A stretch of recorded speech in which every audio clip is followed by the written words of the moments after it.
When you think Batman, you often think of the iconic villains that stand diametrically opposed to the hero.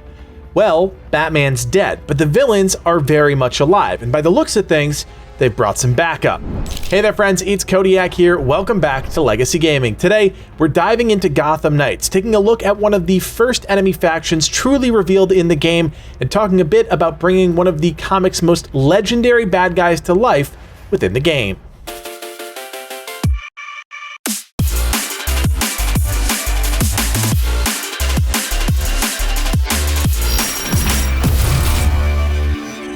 This won't be a terribly long video, guys, but I think it's important we stay on the pulse of things that are happening in the world of Gotham Knights. A new article from IGN gave us a peek behind the curtain and revealed some pretty interesting things about the game.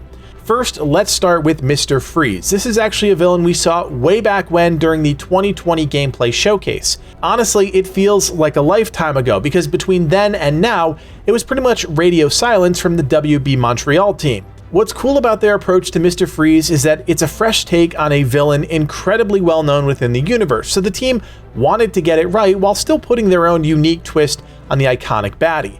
According to Jay Evan, character art director on the game, a lot of the references were medical equipment, molded, cool, almost sci-fi shapes with part lines and product design influences. To be honest, I picked up on that vibe almost immediately. This is a Mr. Freeze that's truly transformed his body with tech, and I'd say the team takes their vision of the character as futuristic as we've really seen in the video game medium. What I really can't get over is his weapon, which he holds like a minigun with both hands on top and the weapon suspended below. We actually saw this in action ever so briefly during that gameplay from 2020 I mentioned earlier. Now, as you'd expect from good development, the boss's look and the moves he throws at players tie together nicely, and from everything we've seen so far, that futuristic, tech-inspired gear is going to play right into the gameplay.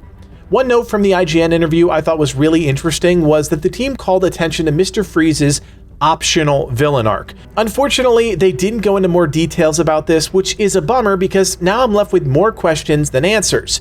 Is Mr. Freeze's entire story arc optional? Because if so, that's pretty wild. Or did they simply mean that there's a main part to his story and possibly a few optional parts? Hard to say at this point, but if you have any thoughts, feel free to chime in the comments section. Nonetheless, it got me thinking. The other real takeaway from the IGN interview was about enemy factions. We saw the Freaks gang in a recent gameplay video, but we learned a bit more about a second faction, the Regulators.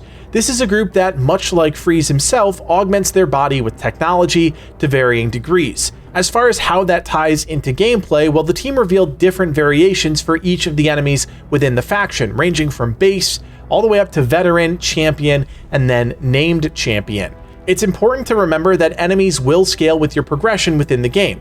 This is something the developers have talked about since the very beginning, but honestly doesn't get talked about often enough. And in this article, the team says that the different enemy types is one way to provide a visual cue to the players that the enemies are getting tougher, and that all makes sense. The Regulators, which are not an entirely new concept to the DC universe, are new to the Gotham Knights world, and as it so happens, this group of tech heads aligns themselves with Mr. Freeze on a few occasions. What I really like about this angle is that the faction themselves isn't solely dedicated to Freeze. It's not a cult, as they so eloquently put in the interview, more of an alignment over common interests. Why that matters is because it frees up the team to use the Regulators throughout the entire game without feeling like they're not connecting them directly to Freeze, say after he's defeated or something similar to that. Think about it, if you design an awesome enemy that uses interesting mechanics and you directly link them to a specific villain, it's a lot harder to utilize them across the full spectrum of the open world. Hopefully this gives the developers more design freedom across Gotham, which ultimately makes for a better experience for us, the players, at least in theory.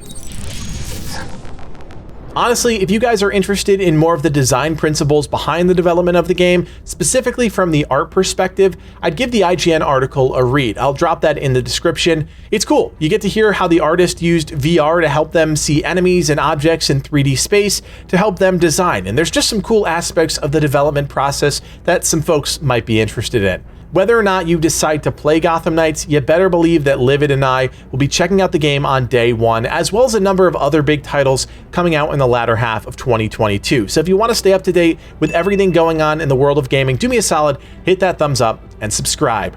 I also want to let you know that our 2022 Leave a Legacy charity event is set for Saturday, October 22nd. For a second year in a row, we've partnered with Connecticut Children's to help bring the joy of video games to kids at the hospital. Mark your calendar, set a reminder, and be sure to join us on Discord to stay up to date on everything regarding our upcoming charity event. The link, of course, is below. My name is Codiak, and from everyone here at Legacy Gaming, thanks for watching, and play on.